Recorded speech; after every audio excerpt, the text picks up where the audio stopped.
Sabi nila pag high school graduate daw hindi daw pwedeng magbarko. Sabi pa nila pag wala daw backer malabong makasampa. Yun ang laging sinasabi ng mga pinanghinaan na ng loob. Kaya ka mismo tuloy lang. Kung gusto mong mag-abroad o magbarko, i-push mo lang yan. Medyo mahirap sa una, pero kapag pinagpatuloy mo yan at hindi mo sinukuan, magbubunga din yan. Kahit hindi pa seaman yung kurso mo, pwedeng pwede ka rito.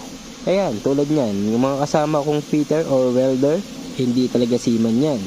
Yung mga messman, yung mga mayor, yung mga elect na tulad ko, sa bulk carrier pa lang yan ha, hindi ko ba nabanggit yung sa mga cruise ship na napakaraming opportunities na naghihintay sa inyo.